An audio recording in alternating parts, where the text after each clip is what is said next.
O assunto de hoje aqui no Negócios na Pauta é a regularização fundiária enquanto instrumento de desenvolvimento econômico e social. Hoje existem diversas políticas públicas que possibilitam a regularização de imóveis que estão em área de interesse social a custo zero. Você sabia disso, Arthur? É isso mesmo, Dalva. É um trabalho que vem sendo realizado em todo o Brasil, que facilita o acesso da população a serviços necessários e essenciais. Então vamos voltar aqui a conversar com nossos convidados, o M. Macedo e o Raimundo Coelho. Enfim, a gente falou muito aqui das questões tributárias, fundiárias e muito voltaram essa questão do campo, né? E nós temos também problemas aqui na ilha de São Luís e até talvez por conta disso não avançamos com a aprovação do nosso plano diretor, né? Como é que você vê, Emerson, essa questão também de tudo isso? E acho que essa questão fundiária também de títulos também existe aqui em São Luís, né? Na ilha. Existe.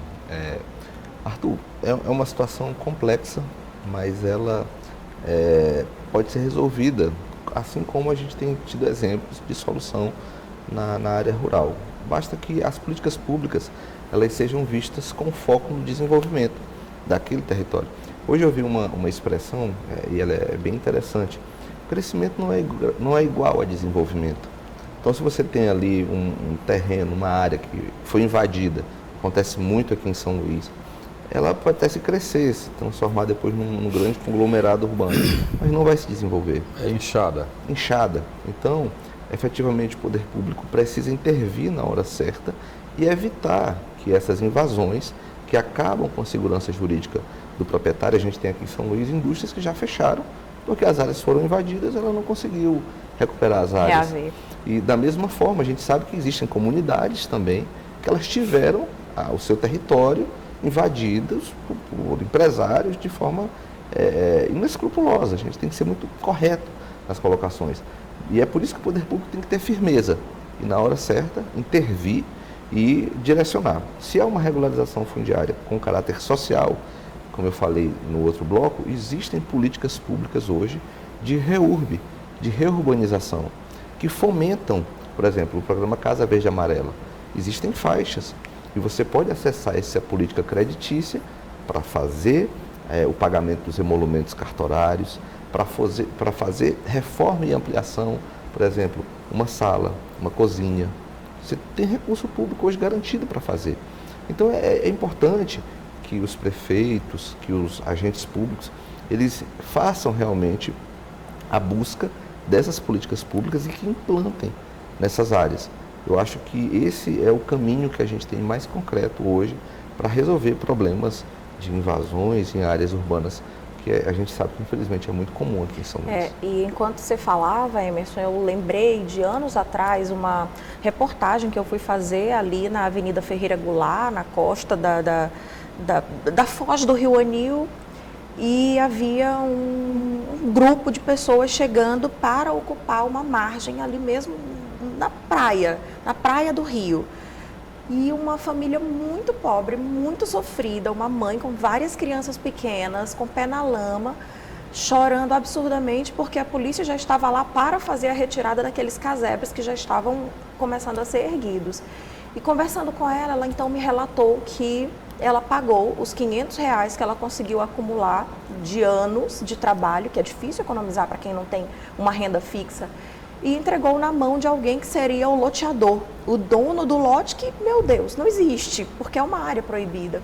Mas se isso acontece, depois tudo bem, eu acredito que ela tenha conseguido caminhar, apesar do prejuízo, que esse sim, certamente ficou. Mas vem aqui a lembrança, as várias áreas, para além dessa área proibida, que todo mundo sabe que é proibida, mas que não tem uso social, são terrenos enormes em diversos pontos da ilha, nos municípios da ilha, que ficam largados, abandonados e não tem uma função social. Então, eu queria poder entender a perspectiva de um e de outro. O que eu percebo de tudo isso você tem que fazer realmente a análise do caso concreto. Mas uma ocupação irregular numa área de preservação permanente pode ser uma indústria ou pode ser um bairro de classe média baixa. Não pode. É mangue, é uma área de preservação, não pode. Então a polícia tem que agir energicamente e tirar. E esses atravessadores, é muito comum aqui em São Luís, essas, organizações que se formam com o nome de união e vão ali, acabam arregimentando pessoas que de forma muito ingênua pagam para ter um lote. Então é um problema já contra a economia popular. A Polícia Civil tem que intervir, não pode permitir. E a classe política também não pode querer apadrinhar esses loteamentos. E que existe. Para que depois regularizem de alguma forma. E é tão importante, praticamente assim, boa parte dos bairros de São Luís... Tem nomes de políticos que nasceram assim, né? E assim, é importante frisar só essa parte. Para fazer adesão a um programa de regularização urbanística desse, primeiro fator, não pode haver um conflito, mas naquela área, entre quem é o proprietário de fato e quem está ocupando. Não pode. Tem que estar pacificado, tem que saber o quê? Quem é o proprietário. A segurança jurídica. Primeiro ponto. Primeiro ponto. Então, assim, se a gente não avança nesse tema, por isso que é importante hoje programas como o que o Tribunal de Justiça tem desenvolvido. Portarias, tentando regularizar aqui áreas, eu vou dar exemplos, como por exemplo a Vila Luizão. Existe um programa hoje especificamente para aquela área. Mas me parece que tinha um problema cartorial também, né? Isso, há uma portaria. Se falava muito ali naquela região, pós-Vila Luizão, de andares de terras, né? Vários andares com registros ou títulos. Que coisa. Me parece que isso a sobreposição de áreas está sendo resolvido, isso, acredito. Há uma portaria da Corregedoria de Justiça que criou especificamente para aquela área uma tratativa, né, para que fosse feito o georreferenciamento e efetivamente as pessoas que estão ali pudessem ter a propriedade e o domínio pleno das suas áreas. Então, eu acho que a regularização fundiária urbana e esses temas que a gente está tratando aqui, eles precisam ser enfrentados efetivamente por todos os atores, porque se não for assim, é muito difícil. Doutor Raimundo, sua análise sobre essas questões urbanas aqui que também trazem muita preocupação, né? Essa questão urbana, ela decorre da pressão natural, né, da população urbana que vai avançando para as zonas rurais, né, em busca de moradia. E aí cada um gera seu sonho. Você falou de alguém que juntou R$500, quer dizer, isso foi há algum tempo, né? Sim, valia mais. Aí aparecem os roubadores de sonhos, né? Que são esses que organizam as invasões. Boa expressão. Entendeu? Ele organiza as invasões, sabe que muitos têm esse sonho, vai lá, pega esse dinheiro, depois vem um rolo com a justiça, com o Estado, é um problema social, né? Aí, às vezes, o Estado, às vezes, nem cumpre a lei, já prejudica o proprietário, que também, às vezes, não tem lá essas coisas, aquilo ali também é o resultado de uma poupança, que ele trabalhou muito com a família para ter aquilo ali. Quer dizer, de certa forma, de todo lado, às vezes o culpado não é o punido. Ele vira um vereador, ele vira um deputado, um político forte, né? Que mobilizou tanta gente e depois lutou até que aquilo ali foi para a mão daquelas pessoas, mas ele pegou um dinheiro importante e foi realizar um outro trabalho também, se fortalecendo politicamente para avançar nessas mesmas questões. Olha, tem tudo problema isso... de todo lado aí.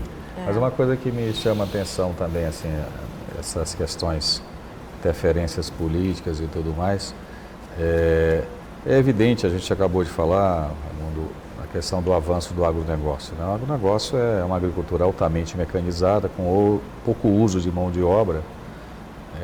Isso não acaba estimulando também a migração para as áreas urbanas, criando um outro problema? Afugentando aquelas famílias. Que é o problema de ocupações irregulares? Às vezes, Arthur, a migração aconteceu antes de chegar aos empreendedores. Por aquela razão que eu falei, no início, né? Da insegurança, né? Porque, às vezes, minifúndios, que não desenvolve, não dá para sustentar mais a família, e às vezes falta de conhecimento, falta de tecnologia, falta de crédito, falta de assistência técnica, que a pessoa só com o braço tentando tirar dali o sustento. Não sustenta a Os filhos né? percebem que aquilo ali está só sofrendo e não está sustentando, estão passando falta de dificuldade. Então os mais novos vão na frente logo, aventurar outro tipo É uma de vida. resposta muito interessante. Né? E aí depois os pais vêm atrás e vendem por preço de banana, ou abandona mesmo. Né? Quer dizer, aí o que acontece? Como eu falei no começo, essas terras estão aí, improdutivas, mas já estão antropizadas, quer dizer, alguém já utilizou. Entendeu? Então o que acontece? O investidor, em cumprimento à lei, não vai derrubar uma floresta.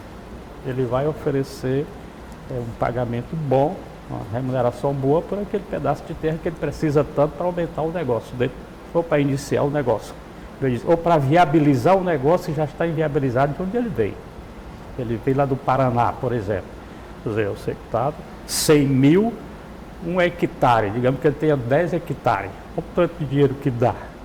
Aí ele vem aqui e compra esse monte de terra e bota o negócio dele para ganhar dinheiro. Aí como falou o Emerson, né? Tudo isso é importante, porque isso gera desenvolvimento.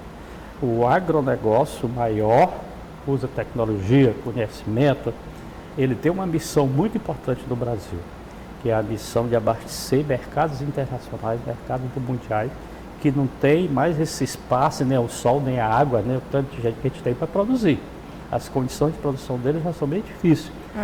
Eu já vi na China se criar porco em prédio de 3 andares, por falta de espaço, né? Entendeu?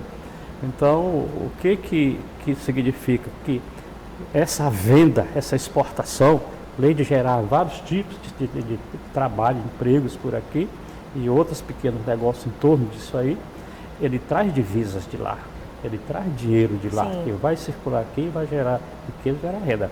Sim. Do médio ao pequeno, também tem um mercado interno fantástico, o mercado interno do Brasil.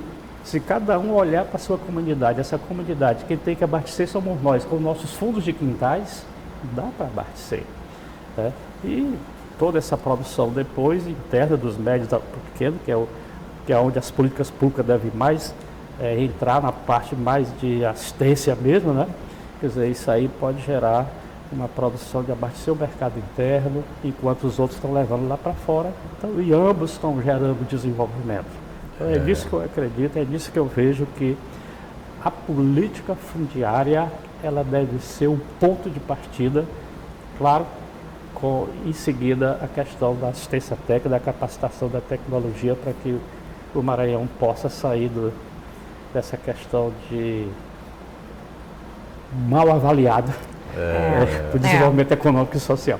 Verdade. Foi uma ótima conversa, né, Dalva? Eu achei ótima e essa conversa toda me trouxe à memória, não sei se é você também, Arthur, aquela fala do presidente da Federação da Construção Civil, das Indústrias da Construção, quando ele disse, na comparação, que a terra da Câmara, perdão, da Câmara, a CEBIC, e então ele disse uma frase muito legal, né? No programa teve a oportunidade de conversar com a gente e mencionou que, para nós, a identidade é um documento muito importante, assim como o endereço para um brasileiro. E essa é, de fato, uma comparação que marcou bastante, porque ter um endereço fixo, ter a garantia de que aquele é o seu lugar, o lugar da sua gente, da sua família, faz uma diferença grande, né? Sim, sem dúvida. Tem outra coisa também que é em relação ao grande. Às vezes as pessoas que quem é o grande? É quem tem uma grande área ou é quem é grande num pequeno negócio? O que é isso? Numa pequena área. Quer dizer, hoje esse conceito mudou. Quer dizer, eu posso decidir, minha pequena área, o meu quintal, eu posso decidir ser o maior produtor de ovo caipira do Brasil. Pronto. Isso é legal. Aquela área é bem pequenininha. Essas coisas são muito interessantes. Não precisa pensar que tem que ter uma área grande para ser grande. Você pode ser grande numa área pequena. E isso Não dá pauta para outro. outro. No Brasil não precisa ser em andares, né, Raimundo? Pode ser em terra mesmo. Olha, gente, o papo foi muito legal. Felizmente o programa acabou, passou rápido, né? Muito rápido. Sinal que a conversa foi boa, né? Verdade. E agora está com 5 minutos. Queria agradecer a presença do Emerson. Muito obrigado pela sua presença aqui. Obrigado, Arthur. Obrigado, Dalva. Obrigado a todos que nos prestigiaram.